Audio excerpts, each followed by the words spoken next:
তৃষ্ণার্ত কাক। সেদিনের সকালটা ছিল অন্য দিনের মতো নয়। সূর্য যেন আগুনের গোলা হয়ে আকাশে ঝুলেছিল। রোদে মাটি ফেটে ফেটে চৌচির, হাওয়ায় এক ফোঁটা ঠান্ডা নেই। গাছের পাতা ঝুলে পড়ে আছে ক্লান্তিতে, পাখিলা আর গান গাইছে না। ঠিক সেই সময় আকাশে উড়ে যাচ্ছিল একটি কাক। তার কালো পালকগুলো রোদের আলোয় চকচক করলেও ভেতরে সে ছিল ভীষণ দুর্বল। কাকটা হাঁপাতে হাঁপাতে বলল, আমার গলা জ্বলছে, এক ফোঁটা জল পেলে আমি আবার উঠতে পারব। কাকটা উড়ে গেল পরিচিত পুকুরে, কিন্তু সেখানে শুধু শুকনো কাদা আর ফাটল।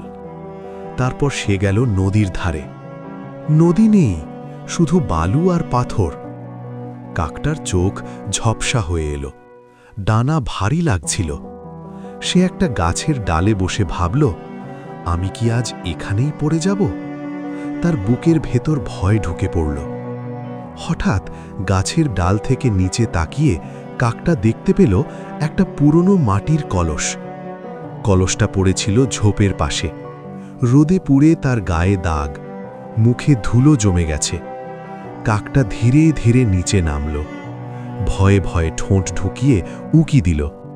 ছলছল করছে জল। কাকটার চোখে আনন্দের ঝিলিক এলো, কিন্তু মুহূর্তেই সে বুঝল জল অনেক নিচে। তার ঠোঁট যতই চেষ্টা করুক, জল ছোঁয়া যাচ্ছে না। কাকটা কলসের পাশে বসে পড়ল। তার বুক ধড়পড় করছে।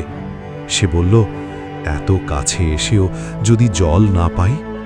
কিন্তু হঠাৎ সে চোখ বন্ধ করল, গভীরভাবে ভাবতে লাগল।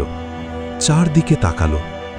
মাটিতে পড়ে থাকা ছোট পাথর, ইটের টুকরো, শুকনো কাকড়। তার চোখ জ্বলে উঠল। কাকটা একে একে পাথর তুলতে লাগল। প্রতিটা পাথর তুলতেই তার শরীর কাঁপছিল। টুপ, একটা পাথর পড়ল। টুপ, আর একটা।